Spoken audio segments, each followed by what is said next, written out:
one man saying that is fine. If that's your opinion and you're not in it, that's fine. But there is an entire market of millions and millions of people that agree that it is a store of value. So, you can think one thing, but there's also a market, and markets tend to become efficient over time.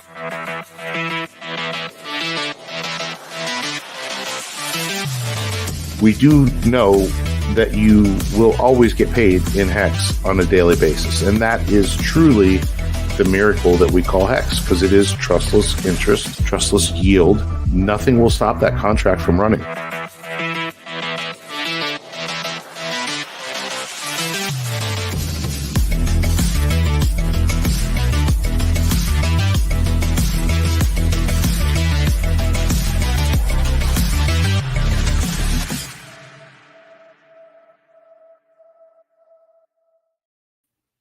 What is up, everybody? Welcome into the Creed of Crypto podcast. How you doing? I am one half of your host, Boi Crypto, and I have here with me, as always, my friend and co-host, Crypto Ewok. Welcome in. If you're just getting into the stream, do us a favor. We asked this of you to show your support for us and to show the support of the PulseChain ecosystem and true, real DeFi. Hit the like button on your way in. We really appreciate it. We do this show every single Tuesday night here at 8 p.m. Eastern Standard Time. We got Logie33 in the chat, Alex Cobb as well, and more pouring in. So shout out to you guys. We have a poll in the chat tonight, and it reflects the thumbnail. Are you in favor of the extra levels of decentralization for PulseChain that we've seen here in the last few weeks? Quite simply, yes, this is DeFi as it should be, or no, it's too hard for new investors. Those are your two choices. So sound off in the chat. This is going to be an interesting topic, and I'm really excited to see what you guys have to say, because I think we're going to have a great conversation about it tonight. But before we get into all that, Ewok, how are you this evening, my friend? I'm doing well, got a lot done today. It was a very productive day. Took the second half of the day off from work and worked around the house a little bit. Got the furnace primed and ready to go. It's now not primed. I had to replace a water pump because I woke up this morning and it was a balmy 63, 62 degrees in the house, and that's never fun on a cold day when it's 20 degrees outside. So we're not in the warmest of conditions where we are. No, it's getting a little chilly, so I figured I better get it taken care of, and worked out well. Got it fixed on my own, didn't have to call anybody else. That's always nice. YouTube comes in clutch again with some of the tutorials that they give, so always fun. Absolutely. Yeah. I mean, anybody that didn't grow up a blue collar worker and, we were fed this lie of like, working a desk job and we're all working these white collar jobs. It's good to know your way around the home and to be able to fix stuff. And YouTube is a fantastic resource for that. Indeed. I love it. So welcome in, everybody. Glad to have you guys here for sure. We're going to look at a few things here before we get into our main topic. First off, where are the prices of everything, of course, because that's what everybody cares about. BTC and ETH right now. We got Bitcoin still hanging out right at about 38K. It rallied up, it looks like, a little bit today, up about 2% over the last 24 hours. ETH sitting over 2K now. It was at 1850 or so the last couple of weeks when we discussed it. So things moving up a little in crypto today. I didn't even know this, but I was watching Corey Geary and Money Talk with Dane, earlier today.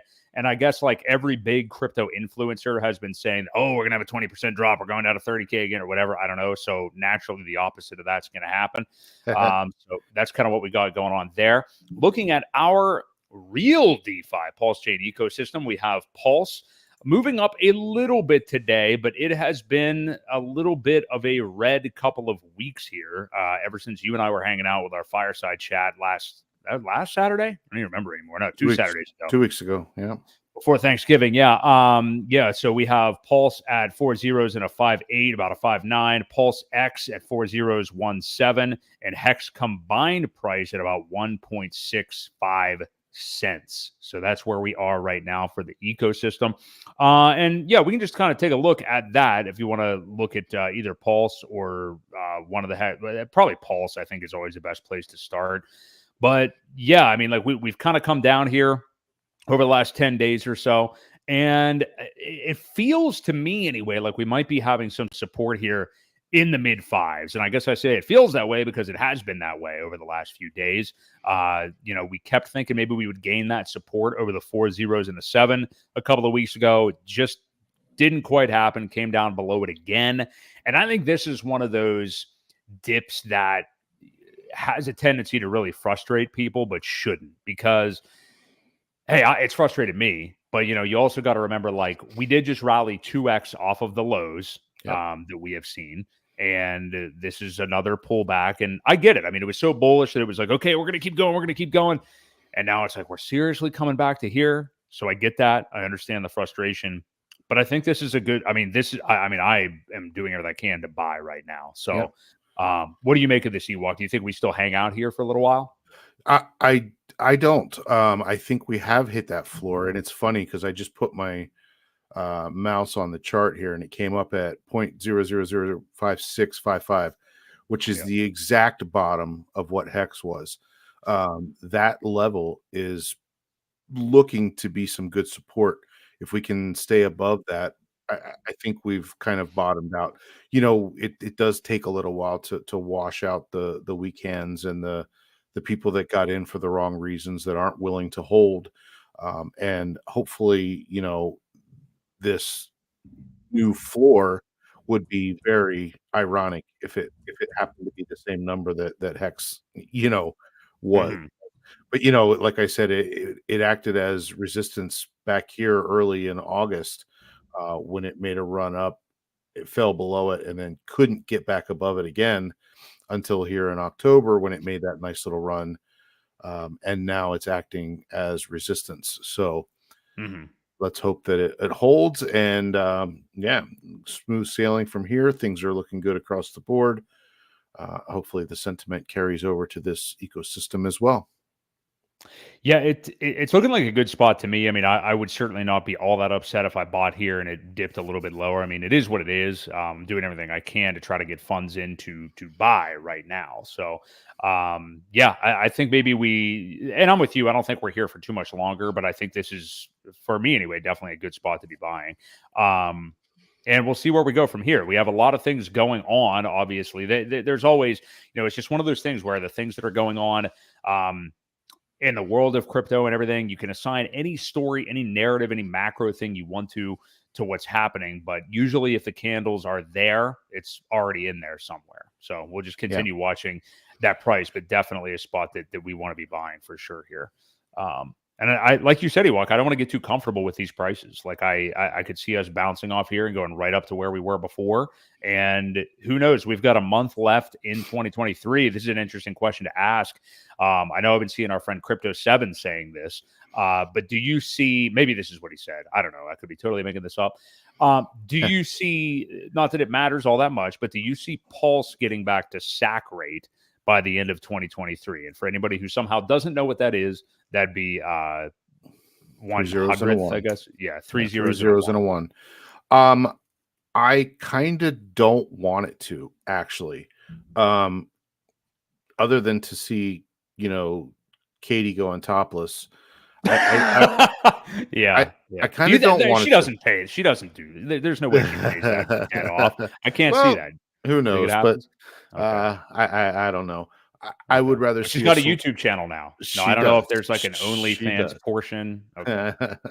Guess we'll find. But out. Anyway, I would much rather see a nice little organic rise. I don't want to get out of control with the parabolic rise quite yet, because when they rise like that, you don't want a pair of breasts rise. Is what you're saying. Right. Yeah.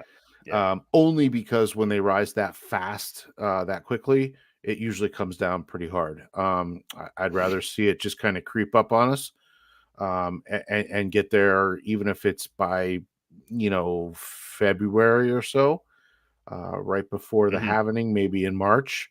But I really again, I don't want to see it go crazy by the end of the year, because usually when they run up like that, they kind of fall pretty hard. Now, it may not come the whole way back down, in which case, those are also healthy. But I just think the chances of it coming back down faster and harder are more likely if we do take a parabolic stab back up to SAC level. I'd rather see it just creep up there and people be like, oh my God, it's back to SAC level. And how did that happen?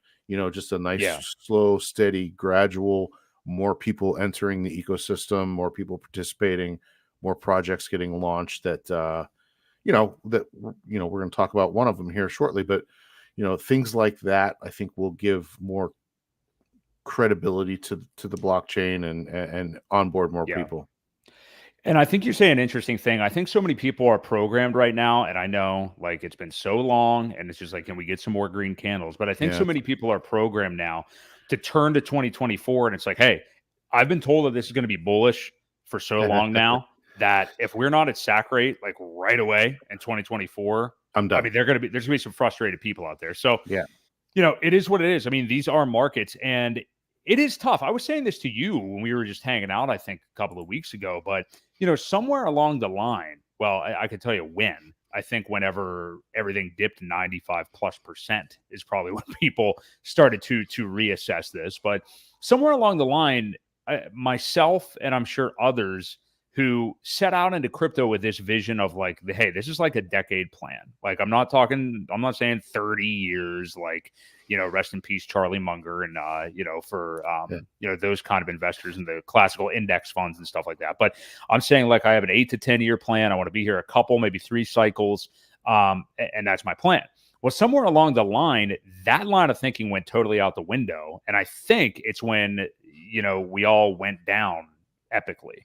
And it's like, oh, this cycle, I need to have this. This is what it's going to do this cycle. We're talking about what Pulse can do this cycle. I'm going to get out this cycle. I need to make it this cycle. And what that does is just makes you more prone to errors and makes you watch the charts too much and makes you do something stupid and attempt to act when you really should just be waiting. So as hard as that is, I'm speaking from my own experience myself because I'm feeling this way. You have to just like reprogram your brain back to like, forget about what the prices are right now. I'm investing in assets I believe in 100%. And I said I was going to be here this long, So yeah, that's just a diatribe. What do you think? No, I agree completely. We lost the delayed gratification mentality. You're right, when it fell. And I have seen exactly what you're saying too, is people are relying on this cycle to sell the top, to hope to sell the top and retire. I really think that's their mentality now, rather than stick with it, rather than delay the gratification, stake your hex, have it laddered out so that it comes out at no matter what, because the majority of the people are not going to sell the top. They're just not going to. It's such a euphoric feeling that you're like, oh crap, what if I sell now and it keeps going up and I lose out on all that? So it is a very hard thing to do. I want people to make a plan now and stick to it, not just wait till they think it's the top and dump everything. It's just not healthy for the markets. You could trigger a top before it even was due. That's not going to happen unless you're extremely bag heavy, but I don't know. I do see that we're back to the lottery ticket mentality, unfortunately, rather than the delayed gratification. And that's where we need to keep this in mind, is if you do it right, and you build a ladder, it doesn't matter when the top is, you can take those profits. And then if you roll them back in for longer, you catch the next one. And these dips don't get as violent over time if people start embracing that whole mentality. It's like, I'm here. I'm going to play the long game and get it right. That's the one thing that Richard has always says. If you get this right, it's the most important thing you can do. If you get it wrong, you're going to wreck yourself. So, it's a lot easier to get it right, and that's to hold and to stake and to ladder. So just my 2 cents. Yeah, I'm with you. Long-term mindset. It is tough. I mean, it's easier said than done. I mean, let's face it. It's very, very difficult. So real quick, I just wanted to mention this. I didn't say it to you earlier, Ewok, but I saw our friend Rags to Riches mentioned it earlier. So I Googled it. And just real quick regarding macro, the Fed is speculating about cutting rates maybe next spring in 2024. So all we've seen are rate hikes, obviously, from the Fed for the last year and a half or whatever it's been. But coming from the Fed Governor Christopher Waller today, this was on Reuters. It made a whole bunch of different headlines. But he said inflation rates are moving along pretty much like I thought. If inflation consistently declines, there's no reason to insist that rates remain really high. And he, alluded to the next move would be a pivot. I mean, just by those statements. So we don't really have any idea what they will definitely do. But I mean, like, I've been saying it based on just how Jerome Powell sounds. I think if you read the tea leaves over the last couple of months, there is an FOMC meeting here, I think on December the 13th, the last one of the year. I suspect they'll just do nothing. Right. But what do you make of that? I agree. I think where this guy's sentiment is going is where it's going to go. This Christopher Waller guy. I think they cut the next time. I think they pivot the next time they make a move. So I could see these rates being held maybe through the first quarter of next year, maybe even into the second. But I think the next thing they do is cut, just based on the things that I've heard so far. I'm just curious. I know you didn't necessarily read the article, but I mean, I pretty much just gave you the headline. So yeah. I don't know what you think, but I mean, just, you've seen some of how Powell's reacted over the last couple of meetings. I think that's the direction they're going to go. But what about you? Well, I think it could be very bullish and good for the whole cycle. Now, don't forget, that after the pivot, usually it takes a couple months and there is a massive pullback after that, historically. But I could get behind it, man. The interest rates are high. Let's get back to lowering the rates, printing more money, let people get into, the crypto markets with their extra, that they can, I hate to see people taking loans out, but when the money's flowing like that, it definitely helps some of it come this way. Yeah. Well, I mean, taking loans whenever it makes sense. The trouble is, nobody really knows what makes sense in America. They just kind of like take out high interest loans and have credit card debt and stuff like that. But yeah, I mean, I heard I forget who I heard saying it the other day, but somebody, I don't know if it was Kiyosaki or somebody of that ilk, was just saying like, hey, there's a reason Mark Zuckerberg carries a mortgage. It's because what's the point? I mean, depending upon what your interest rate is, why are you paying that? These old Dave Ramsey ideas, which, hey, he's helped a lot of people. I'm not denying that. But these ideas of like no debt, pay off your house.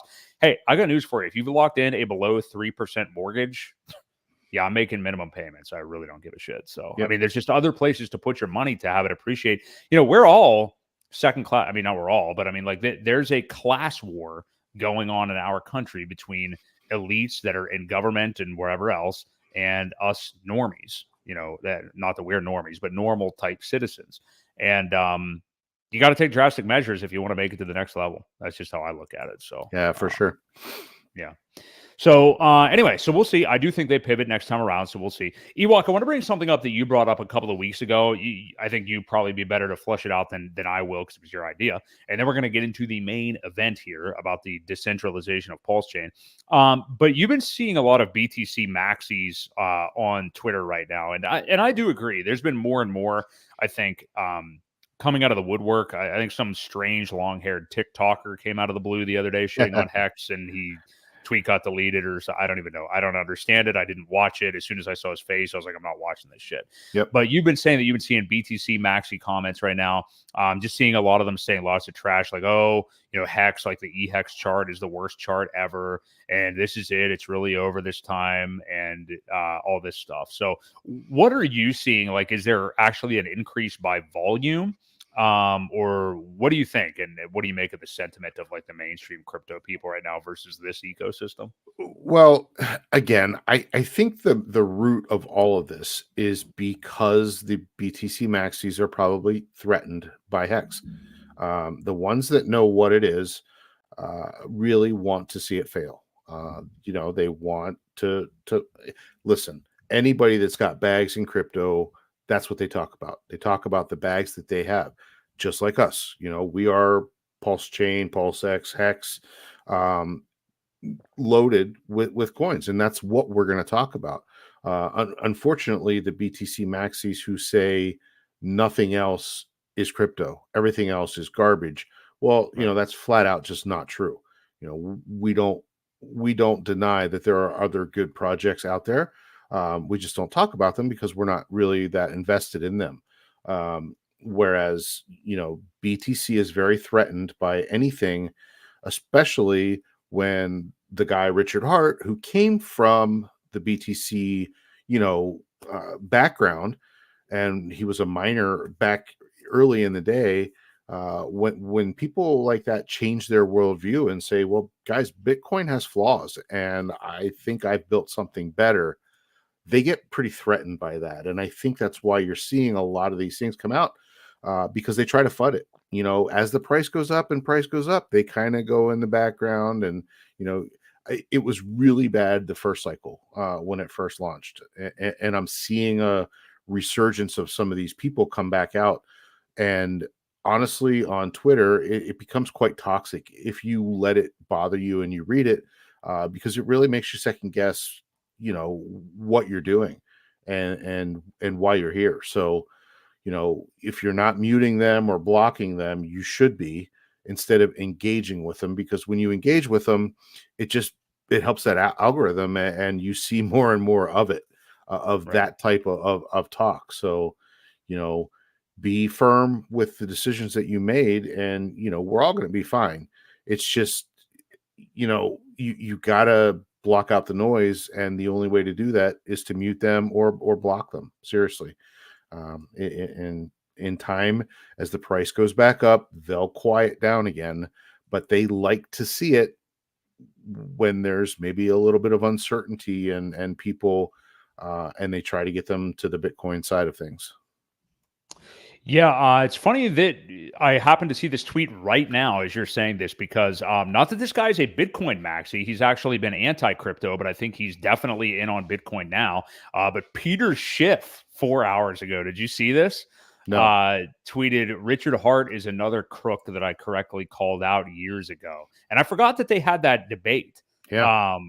A couple years back, which was pretty funny. But yeah, he's getting at least half ratioed on it so far, from a lot of Hex people and stuff like that. It is good to see the ratios. It's good to see us in our community stand up for something. Unfortunately, the problem with that is, like I said, you increase your own algorithm of seeing more and more of it, which only plants the seeds of self-doubt in what you are doing. So, just like I said, be careful if you're interacting with these people. Look at their follower count. If they've got under 200 followers, it's probably really not worth your time. It may be an alternate account set up by somebody just to do that with. And especially if it's under 100 or under 50, just block them, get rid of them, because they're just trolls. They come online and because they have a miserable life of their own, they want everybody else to feel miserable too. So, yeah. And you do get numb to it, I think, after a while. I mean, like every now and then maybe it'll piss you off, but I mean, eventually it's like, okay, you're a loser that's trying to start up like a new crypto following, and part of the way that you want to get followers is by like trashing Hex, because they're going to come at you with a pitchfork and stuff. It's a tired act, where like I like blockchain boy, Eric Hartman, I like to call him, is doing this now. Although he reminds me so much of Ben Armstrong. Like he's just so, he's just such a clown. He just wants attention so bad. Attention-driven drama is what it is. I did see he posted something about PulseChain, and I think he has some. I definitely think he does. Well, yeah, and that's what another thing a lot of these guys will do is they won't talk good things until they fill their bag. Then they pivot on what they say.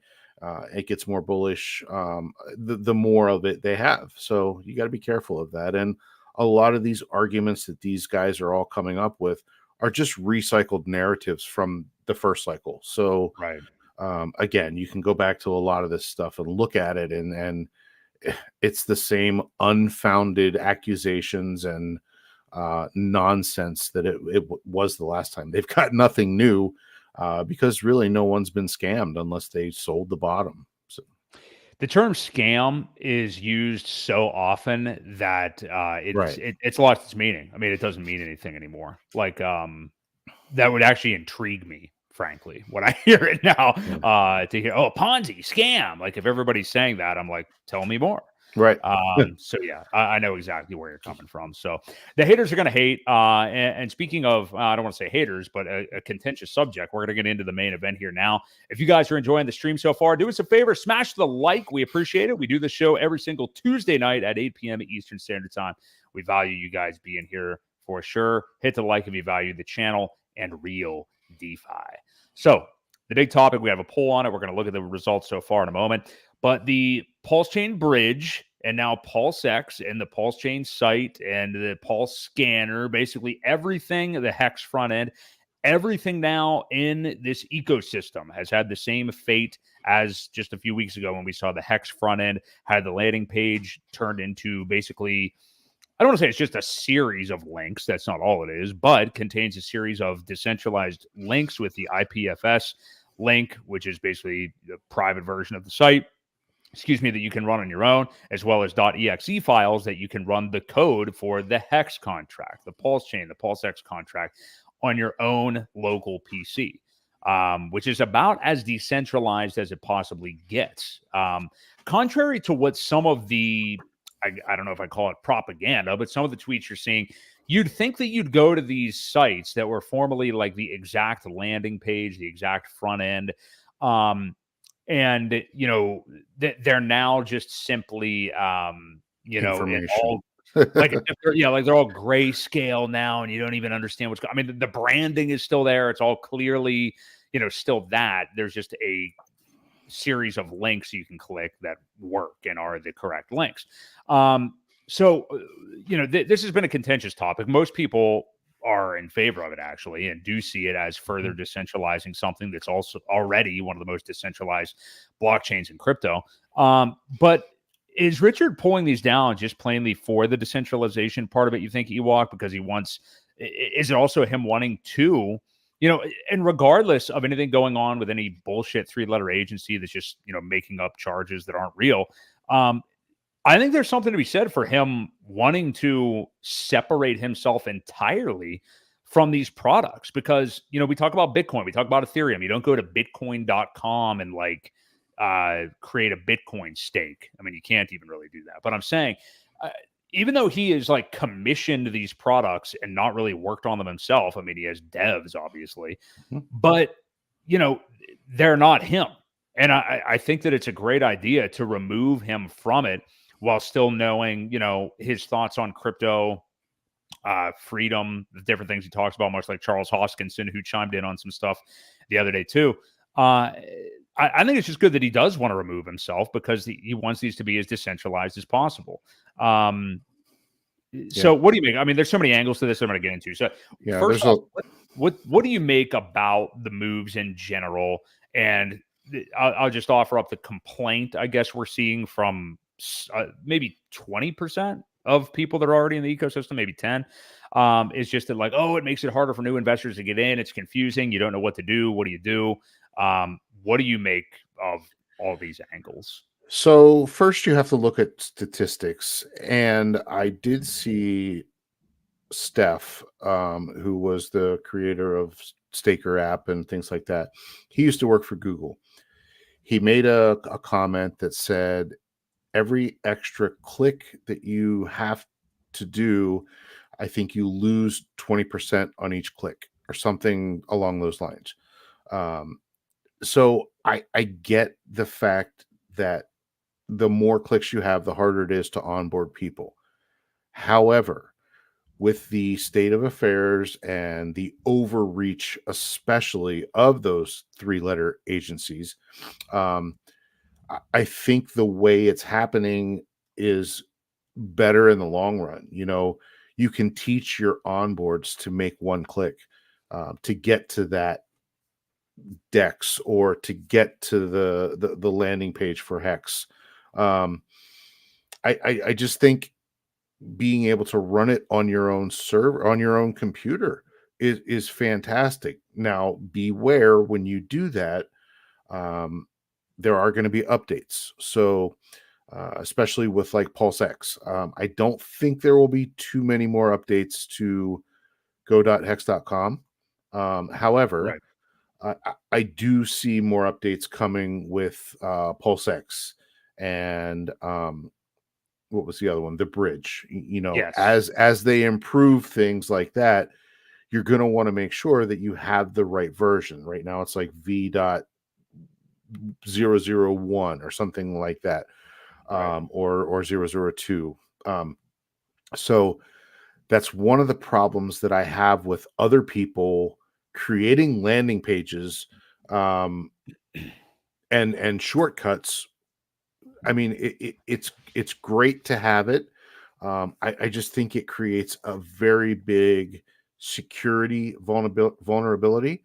I don't know what those people are, where they're hosting their website or what they're doing.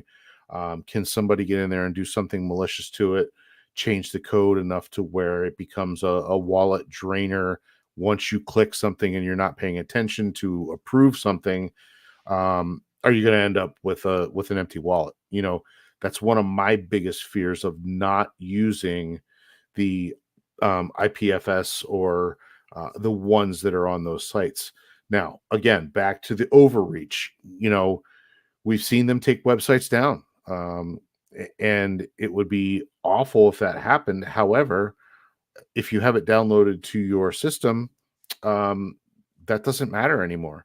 You can still operate everything right from your computer. So, it's good in a way as long as you're keeping them up to date.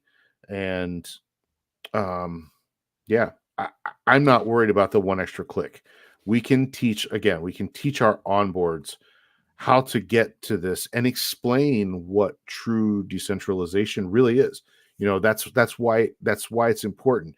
Yes, it is an extra click or two, but this is why it's important. And I think if that's the road we go down and explain why it's like that in the first place, the decentralization factor alone should make people understand and be like, oh, wow, that makes sense. Because if you remember back in the day when there was these platforms like BitConnect and all of those, when BitConnect went down, it was gone. Everything was gone, your money included, because it was in the platform. Um, this completely gets rid of all of those chances of anything like that happening. So again, it's another security layer, it's another decentralization layer, and more so than anything, it's a freedom layer. We don't need we don't need websites. If you have them downloaded at the zip file and you run it on your own, then that's even better. So that's kind of how I feel about the whole thing. This is one of the times where I do like Gold Key a lot. Him and Dipcatcher have done amazing things with the Maximus tokens and everything like that. And this is one of the times where I completely just disagree with the FUD that he's kind of throwing out there, and the aggression toward Richard for doing it. And why won't he debate me? And this I'm like, whoa, buddy, pull back the reins a little bit, understand what it's for. And he's a smart guy. I just don't understand why there's just so much drama about it. So yeah, that's where I stand. I'm all for it, man. The more we can get away from the necessity of even having, we all love Richard, but the more we can get away from any of the websites that look like a front end, the better. Yeah. And the community builds their own too. So, I mean, we've got those on top of it. There's not only his stuff, but there are other things that work as well. So just adds to that extra decentralization layer.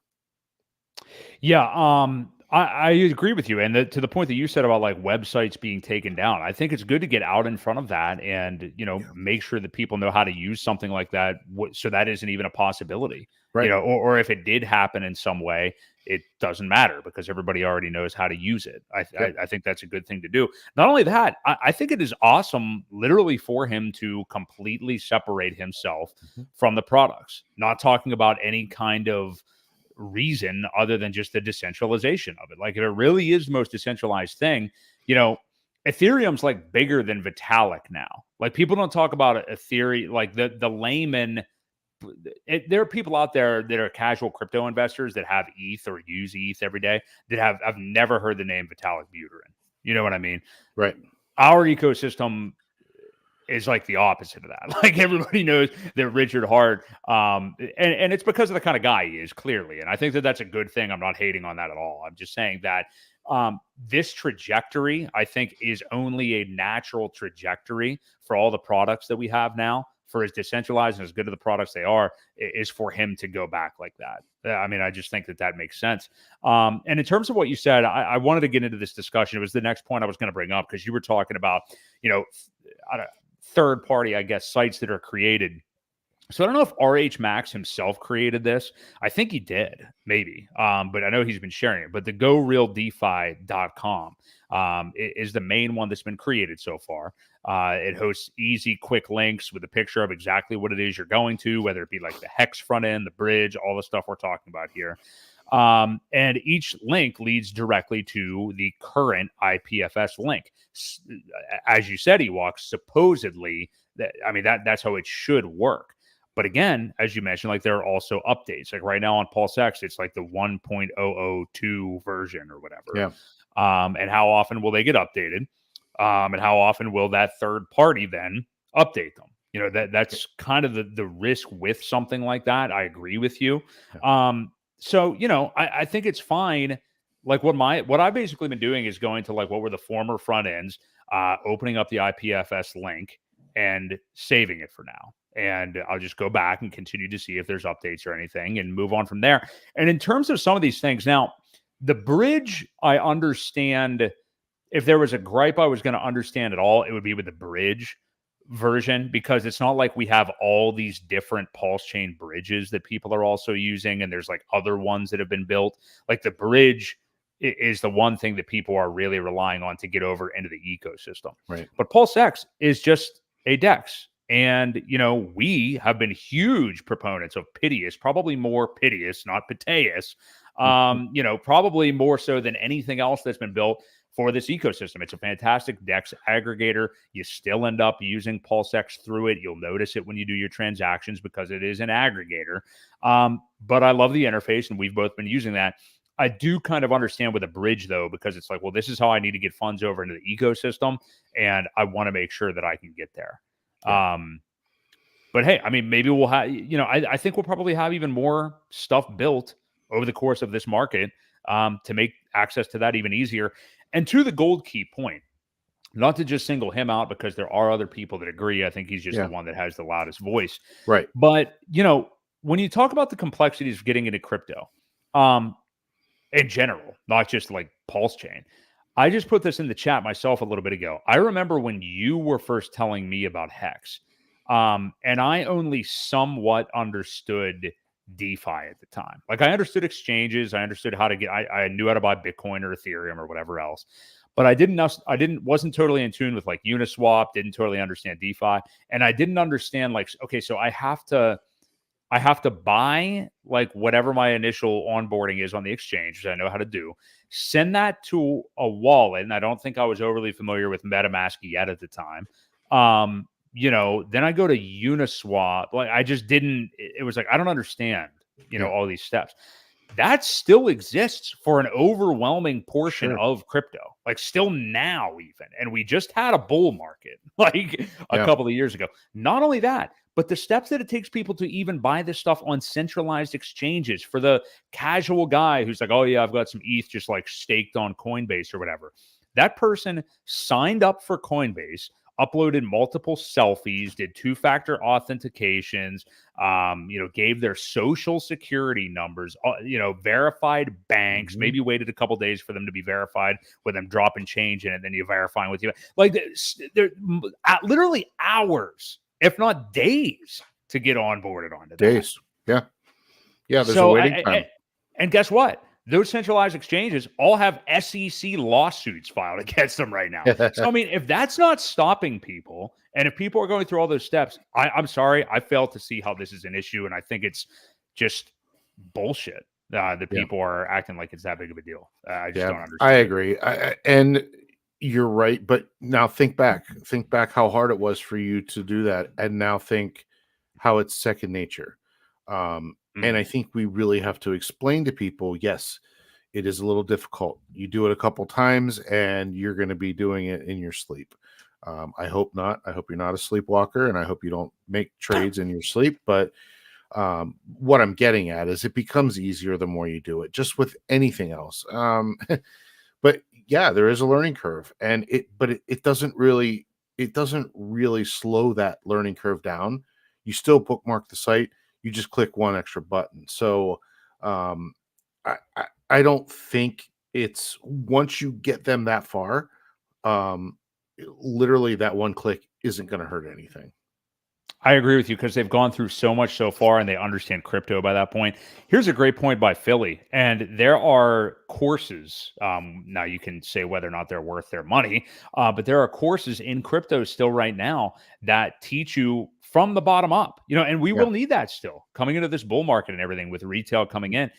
There are still people that don't even know how to get onto exchanges. But Philly here says, it took me weeks to learn all the steps and to self-teach with the help of videos on YouTube to learn how to do it all. Ledger, exchanges, how to stake, all of it. It takes time. Yeah. You're 100% right. Absolutely. And it's worthwhile learning all that. I mean, like the security of wallets and stuff like that. That's the other thing too. You talk about all the security measures that you can take with holding your own keys, and like the different ways that you can hold those keys and know what they are and be able to access them at a moment's notice or whatever. When you're talking about security, the more inconvenient it is, it's just kind of the law of the way these things have to be weighed. The more inconvenient it is to do, the more secure it's going to be. That's just kind of the trade-off. And exactly.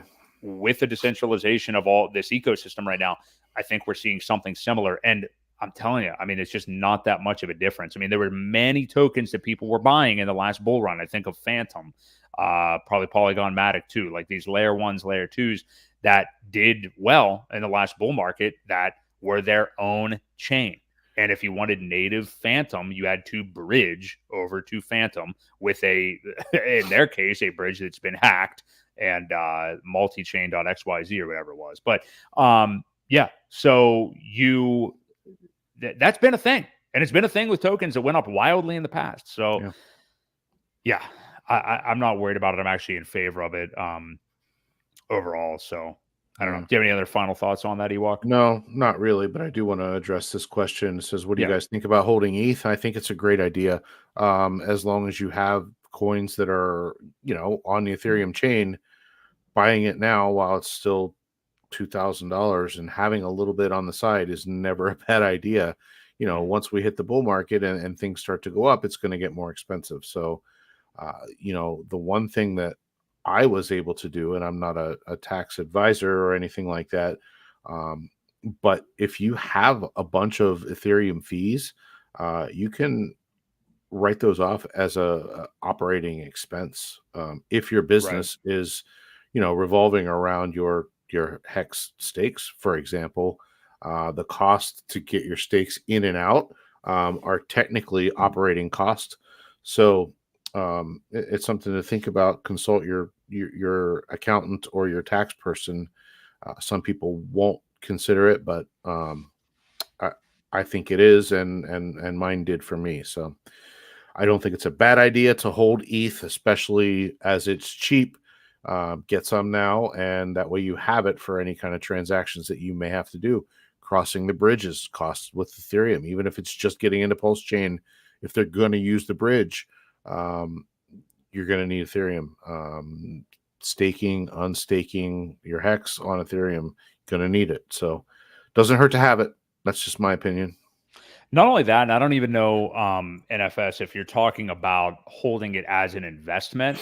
I mean, we may not really do it at this point because we're just trying to look for even higher appreciating gains, but I don't think there's anything really wrong with that either. I mean, I think if you want to be as safe as possible, as conservative, I should say, as possible in your investments in crypto and want more than a 2x, which is maybe all Bitcoin will be able to offer you, or 3 or 4x.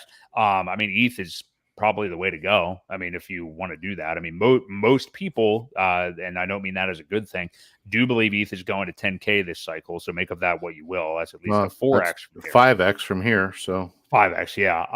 So I don't. Ewok's right. You're always going to need it. So, I mean, it's the biggest, most used blockchain in the world, and you're going to need to transact on it. So, yeah. And if you're going to be holding other tokens on Ethereum, yeah, definitely good to hold it for sure. So, if you guys are here enjoying the stream, do us a favor, hit the like button. We do this every single Tuesday night, almost at Wednesday, because it used to be at 8 p.m. Eastern Standard Time.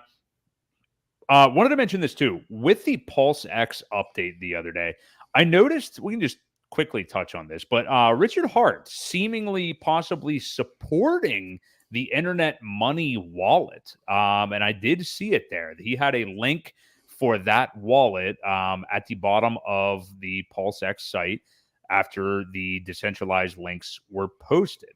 It was only for about 30 minutes after the update before disappearing. I'm curious. Do you think it was just like an error, Ewok? Because the other links that are down there are like other. I think he has a link to Piteous down there, so he's showing you like, hey, if you'd rather not use this, here's other ones that have been built. Yeah. So a wallet didn't necessarily fit. It was like one of these things is not like the other. But I'm curious what your thoughts on that. I mean, do you think that was a subtle accidental endorsement, or is there some other plan for him to feature that somewhere? I thought it was cool though. I mean, it looks like the big man might be favoring Internet Money wallet. So what did you make of that?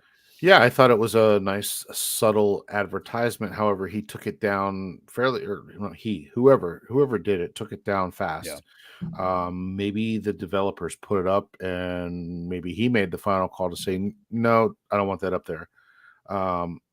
There's a whole lot of speculation of how it could have happened. But there's nothing wrong with Internet Money wallet. They have a good product. I don't currently use it, but I don't talk badly about it either. So I just haven't used it enough to endorse it. I know they do have a what is their token? Time. I think their token is called Time that they have, where if you have that, you get some of the fees that are generated by the wallet fees and whatnot. So yeah, it's a decent product. But I'm not sure how it all went down. I have a feeling that the developers doing the site probably put it up there. And with Richard still maybe wanting to do a wallet sometime in the future, maybe he said, let's not put that up there right now. We'll have something better coming down the road, which better means built by me kind of thing. You know what I mean? Right. Yeah. So that's kind of the way that I kind of saw it happening. But again, even if it was a short endorsement, it was still an endorsement. So kudos to them. Yeah. I'm looking right now. So yeah, he has Dex Toys listed down there. I've never even heard of that, but it's a Dex. I didn't even know what that was. Well, it's Psy from Hex Toys. Oh, okay, that makes sense. I was thinking it was something to do with that. Okay. Yeah. He has Hex.toys. Okay. He's the one that created that essentially front end exchange type Uniswap deal. Right. It's very, very similar. It may be just another front end using his his platform, but it does look good. Like it's sharp. Yeah, I'm looking at it. Yeah, It's pretty cool looking. Yeah, it looks good. And then he lists Go Pulse X, of course, and Piteous as the other alternatives at the bottom. So I love that. I mean, he's given links to other front ends right there on the site. So definitely awesome. Let's move on to this. And we're going to get into the highest of stakes debuting on Apple TV in a moment. So we did not forget about that. We're obviously going to talk about that as well. But some of RH's tweets, Mike's a little hot there, this past weekend. So there was some really interesting stuff Saturday night. He just went nuclear, just dropping shit bombs on BTC all night long, just about how centralized it is, basically the 51% owned by two pools right now, and how theoretically they could just get an SEC lawsuit for that. He talked about mining expenses and fees and how PulseChain is a better version of Bitcoin, in addition to all these decentralized exchanges that have been made to Pulse X. He's really highlighting how opposite BTC now is to everything else. So What did you make of some of these things? And then to make it even better, just yesterday I saw this. I don't know when this stream occurred or when he said it, but I saw Altcoin Daily tweeted out that like 3-minute rant from Cardano's Charles Hoskinson talking about similar things. And he mentioned that 51% number in the pie chart that Richard had just tweeted out a couple of days ago. So he basically talked about like all these different cryptocurrencies, and I do mean all of these getting attacked by the SEC, and then just showing kind of the what am I trying to say? Backwards nature of their thinking, basically, to where, look at Bitcoin. So what did you make of some of that? And for Hoskinson to then back it up, I was trying to say the word hypocrisy. I have no idea why that slipped my mind, but then Hoskinson backing it up. So what did you make of all that? Well, I thought it was interesting. Richard did bring up a good point. However, it doesn't quite work that way. If they were to subpoena those pools, the miners just pretty much switch the pools that they're in. Right. So it doesn't affect the miners as much. It does centralize the pool. Obviously, right now it's spread across, whatever it was. There's 5 or 6 pools, 2 of them representing over 50%. But I think that was his point, how centralized the pools are and who controls those pools. That we don't know. Is it like one entity that controls that much? It's hard to say. You saw the Maxis coming out of the woodwork, after Hoskinson said it. I thought it was kind of funny. That's not how it works. And you're telling me you don't know the difference between what Cardano and Bitcoin is. And, he has a point. He has the point was, why are they not making some sort of determination? Why are they attacking everybody? Right. There really is no difference in functionality, as far as sending and receiving tokens. And, yes, Bitcoin, the only advantage that it has is that it's so much older. And it has gotten to that point of decentralization. So, yeah, I can't blame Charles for reacting that way and getting, he was definitely emotional about what they're doing to the space, and the 3-letter agencies that are definitely using their overreach. But I thought it was, yeah, the point was still that, and Johnny just said it. It's a physical point of failure, no matter which pool that they're actually in. The failure portion of it can be, easily attacked. Yes, they would have to switch pools, but again, there is a point of failure that can cause issues down the road. So, I think he was just trying to prove a point about decentralization and how it's probably not as decentralized as people think it is. I think that was his main focus that he was going after, not the technicalities of serving the pools or whatever, along those lines. Yeah, I agree with you. I think it was good that he highlighted that. It was good to see a fiery Charles Hoskinson as well. He's usually a very measured guy. He's on a farm, right? Is he in Colorado? I think. I don't know where he is. Yeah, humble man, Charles Hoskinson. But yeah, so definitely interesting from both those guys, indeed. Some of the top thinkers in crypto. And then again, Richard tweeting about, so we've seen the IRS and the SEC rulings that are coming up that you could have submitted comments on, that those are now expired. Comments would have been due. But now tweeting about this FINCEN policy against mixers. So, you hear about crypto mixers, Tornado Cash comes to mind. That's one that they kind of just unilaterally went after and they threw the guy in jail, right? Yeah, I think he's still there. Yeah, I haven't heard anything about him getting out. I think they threw him in jail and he was supposed to get some sort of trial, but I don't know that it's even happened yet. Right. Well, this is applicable to those kind of scenarios. So if you check Richard tweets from the other day, I'll see if I can grab it. I have it in my bookmark tweets, but it's the proposal of special measure regarding convertible virtual currency mixing as a class of transactions of primary money laundering concern. In other words, they're trying to ban anything that's a mixer because they think it's only going to be money laundering and things like Right. that. Comments on it are not due until the 22nd of January. So you've got like 55 days or something like that. Yeah. But essentially what Richard was trying to say is it's a violation of your Fourth Amendment rights. And I have the link to the actual thing right here. So I'll go ahead and drop that in if anybody wants to check it out and kind of go the same route that we did with the other things. But it's a good one to check out as well. I mean, like this is the funny thing is he's tweeting about all these policies, from, again, these 3-letter FINCEN, I guess 6, but these agencies within the United States that are, trying to, he knows that different types of regulation is coming. The thing is, a lot of these people in crypto are not talking about what those specific regulations are, who are the ones coming after it, what they're trying to impose. Richard's actually highlighting people to that, tweeting out the comments that people can submit, and you can actually review this stuff and have input. And he tags Bitcoin every time that he does it. I don't see some of these big influencer channels and stuff like that talking about these things. And this is what, is going to shape the future of our industry here. Right.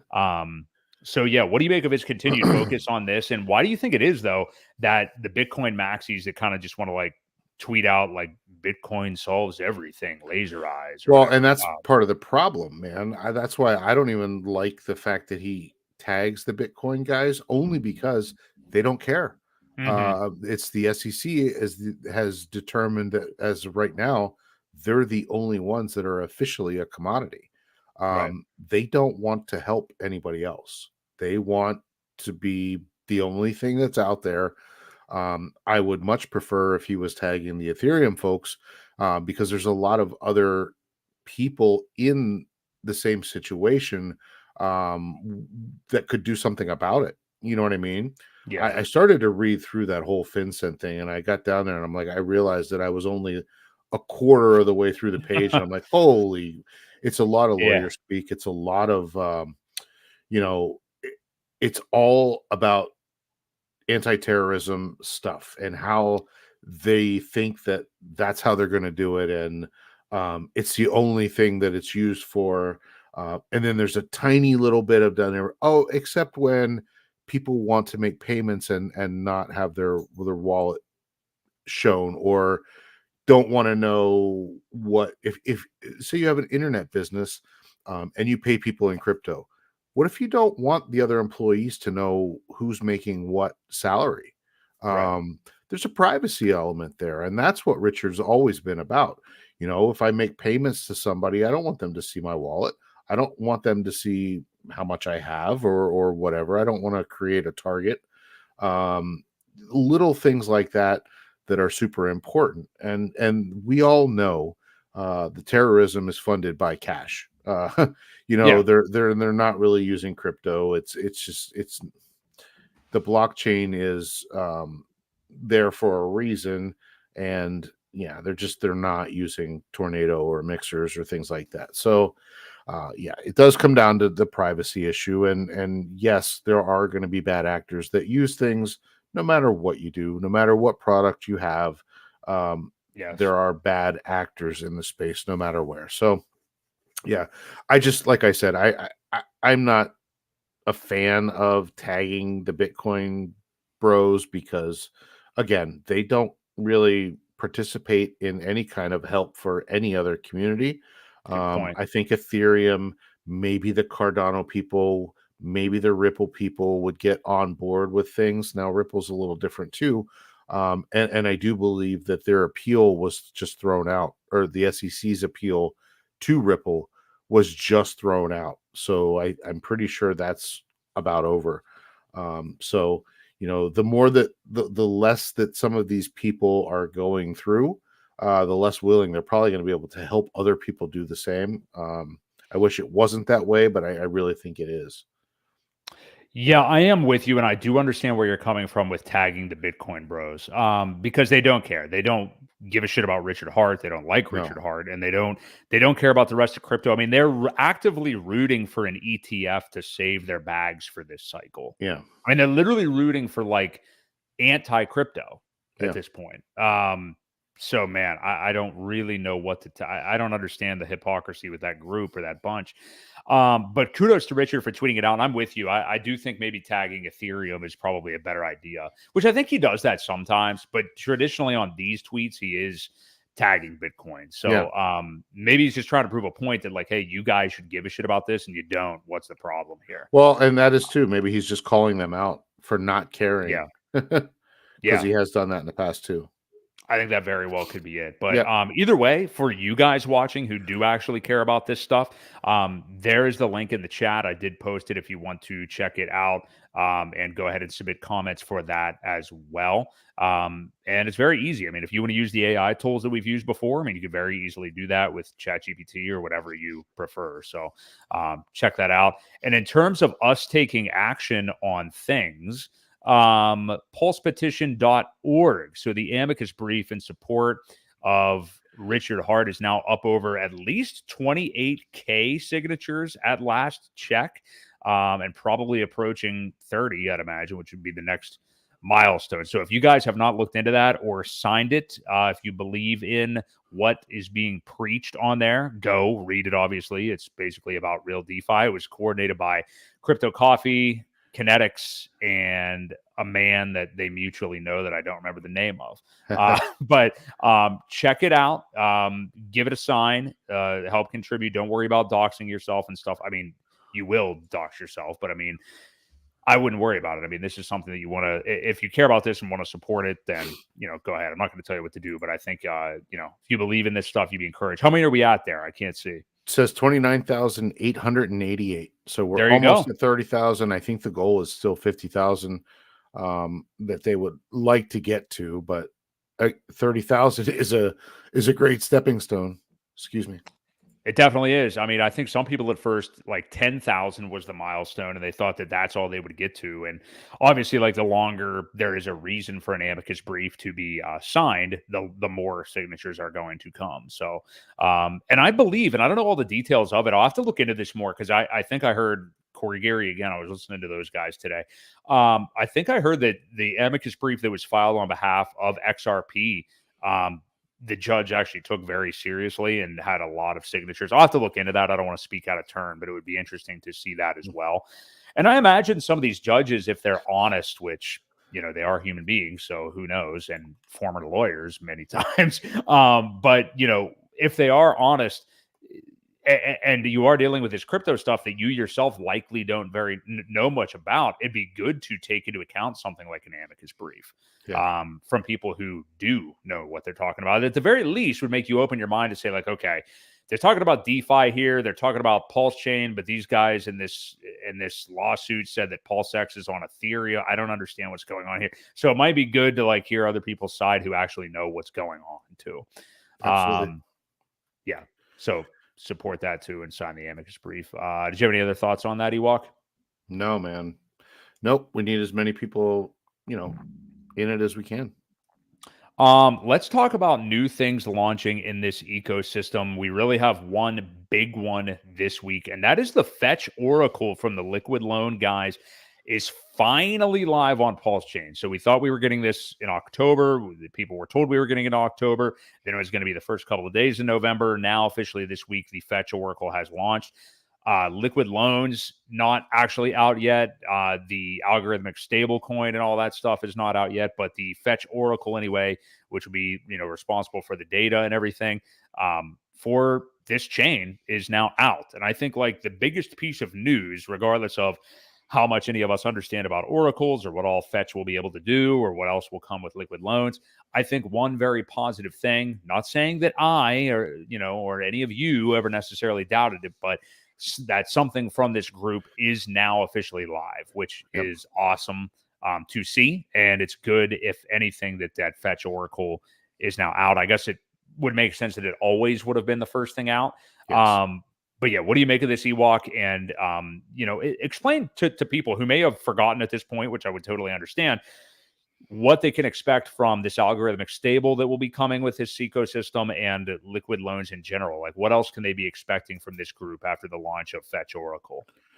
Well, so Fetch is the main piece of the puzzle. Everything kind of operates around it, right? It's it's used for accurate pricing. Important part of that is the stablecoin part of liquid loans is not tied to a dollar.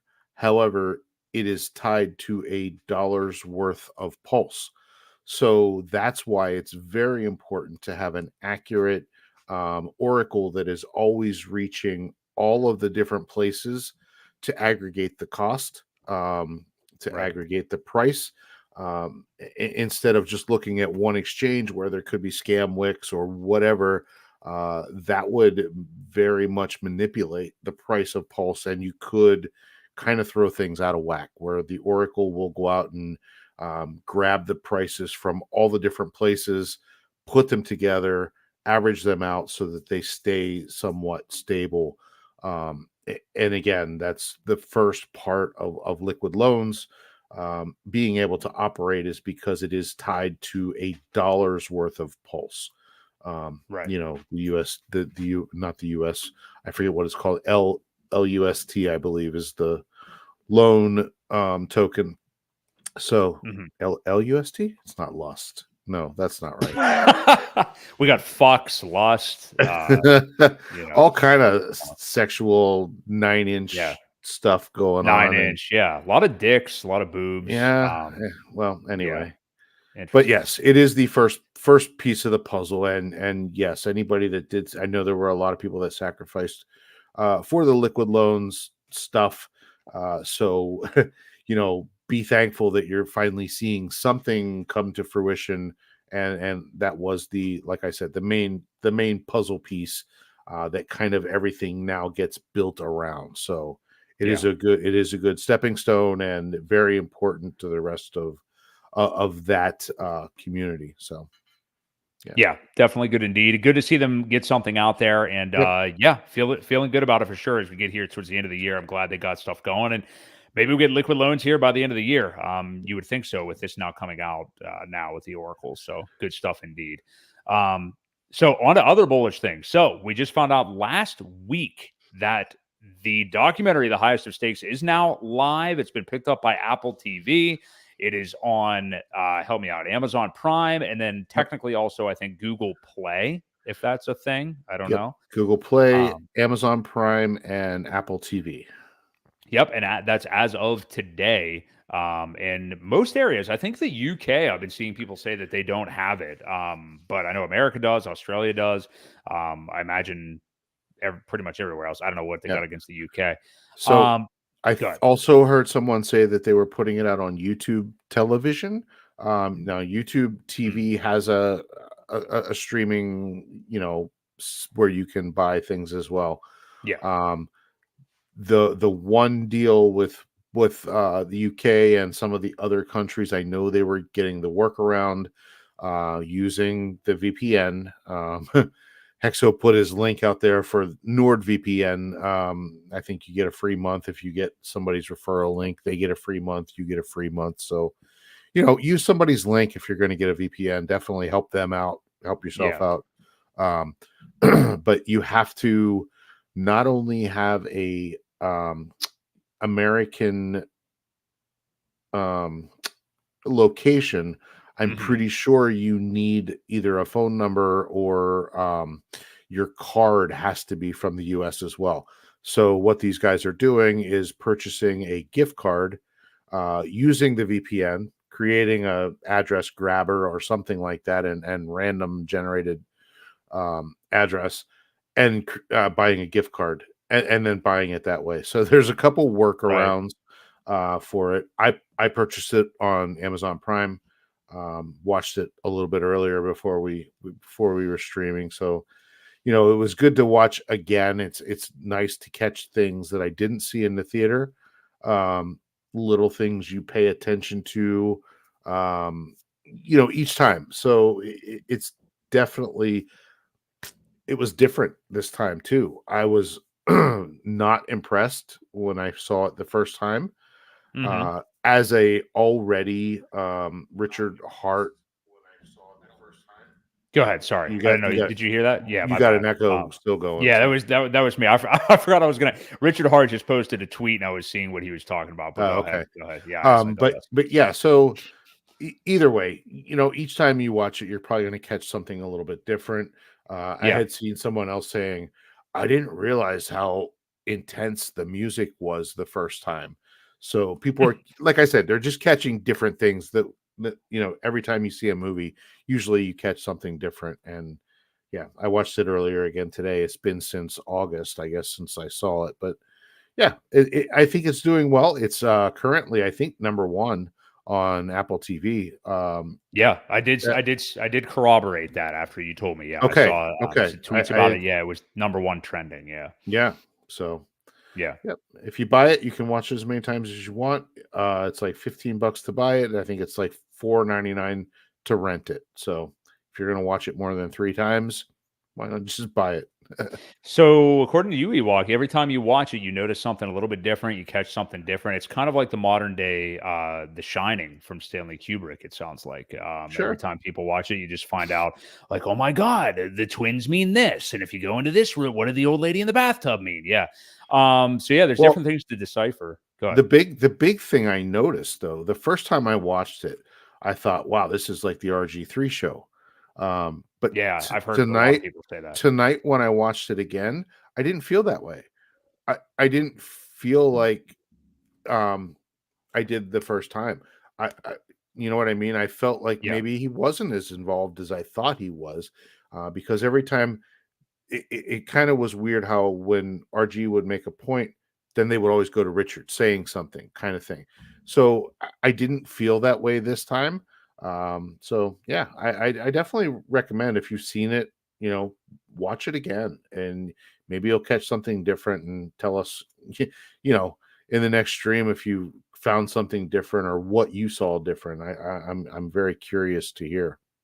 Well, that is a common thing too, like with anything that people have a lot of anticipation for. And, obviously the people that went, if you were going to go physically see that film in theaters when it came out back in August, especially kind of the timing of things that were going on at that Yeah, time, you had a very high anticipation. So right.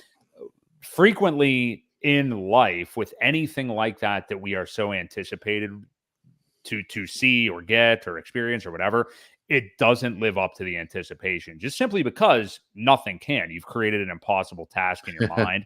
And Right. then with a lot of those things, months, years down the road, you're like, holy shit, man, I really wrote that off. Not that anybody wrote that documentary off, but I really wrote that off. And now that I'm listening to that album again or watching that film again or whatever, damn, it really is a classic. I do that with Yep. South Park episodes sometimes. I'll see like South Park episodes from a few years ago, and I'm like, man, I was thinking that this was starting to get dull, and this is fucking hilarious. So, Yeah. yeah, I think that's a natural thing too. And I think the setting too of like just being in your own home, you're not physically going to an event, and there's not other hexagons around you. You just Right. get to sit in the comfort of your own home and experience this thing. So yeah, I totally understand that. Let me ask you this on a more global question though. What do you think this does mean as far as maybe exposure of this ecosystem to more and more people, whether they be like no coiners or just people that kind of ignore or hate on RH and the ecosystem or in crypto?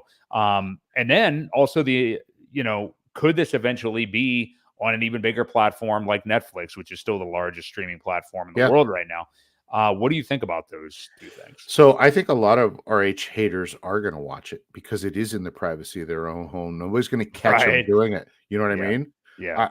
I think it's going to be a pretty good success. People are already tweeting to say, "Hey, this is number one on Apple TV, Netflix. Hey, what are you guys doing? You Right. know, you might want to pick this up." Right. So it's pretty cool. But yes, I think a lot of haters, a lot of RH haters are going to watch it again because they aren't going to get caught. And Right. you know, I think it's good. I think there's a Yeah. lot. It is not a puff piece. I said that No. before. I'll say it again. It's definitely, you're getting all the sides. You're getting the negative. You're getting the people that have a lot of doubt. You get Clay, who was from Nomics, who, you know, really had his own take on things. And yeah, and seeing, you know, the other thing too was the transformation of Lamont Black, who was the professor from DePaul. Seeing him over the last couple months as he really dug into the whole thing has been pretty cool.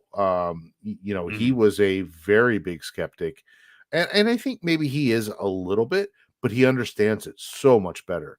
In fact, you know, he's taught his classes about it, and they do hex contests and things like that, and staking contests, and they were doing presentations on it. I saw like some picture of some kid with a presentation with Richard Hart on the billboard, or on the whatever the hell they call it. Pretty cool. It's just, you know, it's kind of neat to see how all these things evolve from something like that. I saw one guy was like, "This is a big shit show. Nothing's gonna come of it."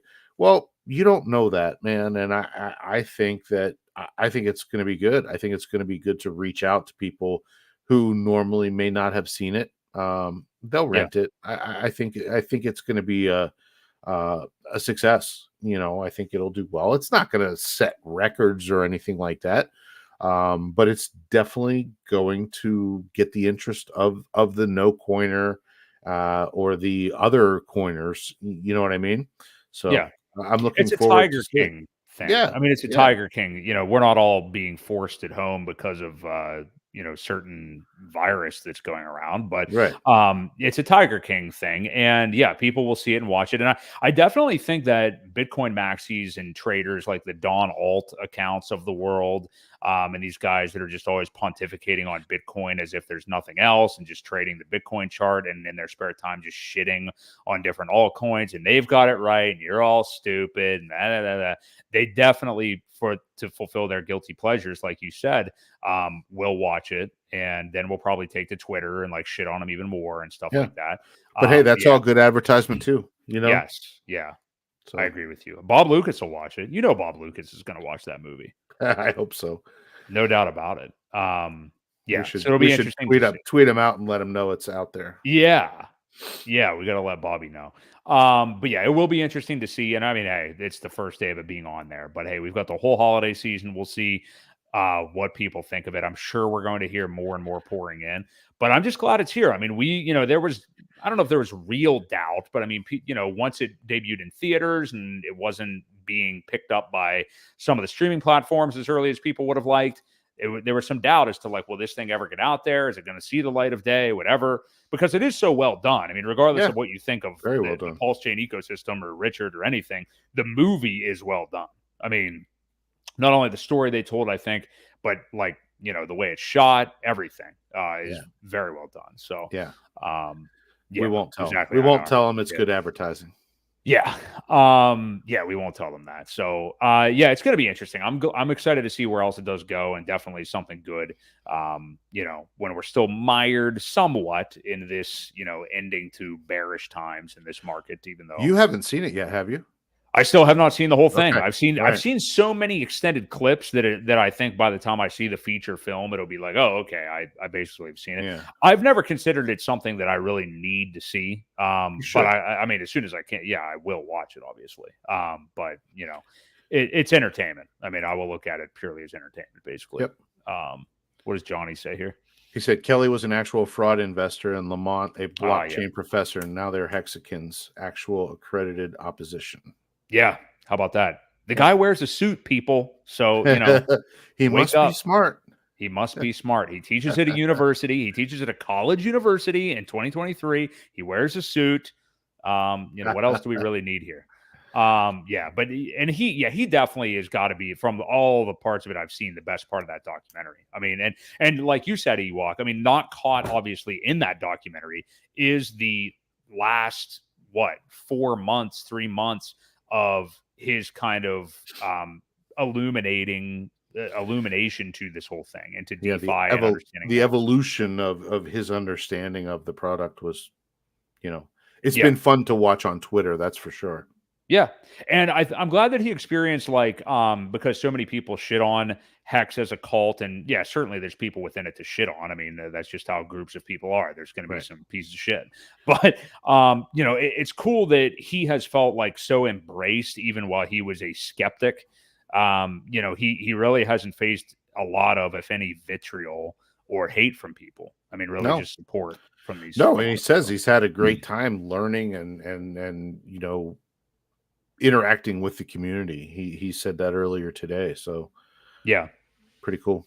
Yeah, he's a cool dude. I'm glad that he's on board now and talking about it so much, and just a cool guy to have along. So I think that pretty much wraps us up for tonight, but a great show tonight. I'm glad, we'll look at the final results of our poll. It's about what I would have suspected, almost exactly 80%. So the poll again was, are you in favor of the extra levels of decentralization for PulseChain? 80% say yes, this is how DeFi should be. 20% say no, it's too hard for new investors. So literally, that's about the split that I guessed earlier in the show. So, it is what it is. I think crypto, we both kind of stand at the same ground, Ewok. I mean, I think crypto is already, difficult enough for people to get into. And I don't think that extra step just for this ecosystem is really changing anything. So, yeah. Hey, you got anything else for tonight, Ewok? No, man, I don't think so. My brain's about empty. Yeah. Well, we emptied a lot out here tonight. I'll have to reload this week. We'll reload over the next few days. I'm sure we're going to have plenty of stuff to talk about here. But yeah, I am definitely loading up, getting the dry powder ready to ape into this ecosystem even more. Yeah. So thank you guys for joining us here tonight. Hit the like on your way out. We do this every Tuesday night, 8 p.m. Eastern Standard Time. So thank you all for joining us. Philly, Mr. Chinks, Johnny, of course. INR, haven't seen you here before, so welcome in. Louise, thanks for you as well. Thank you, everybody, for being here. We will catch you all next week. It'll be December, the first stream of December the 5th to be exact, I think, or the 4th, whatever next Tuesday is. This is actually episode 82, man. We're creeping up there on that magic 100 number. Obviously we got 20 weeks, but what's that? 6 more months, 5 months, but we're getting there. Yeah, we'll make it. We're getting there. We're here every single week. So we appreciate you guys being here every single week as well. Consistency is key. Thank you for supporting us. Thank you for supporting Real DeFi by checking out this stream and checking out this ecosystem. We'll catch you guys next week right here on the Creed of Crypto podcast.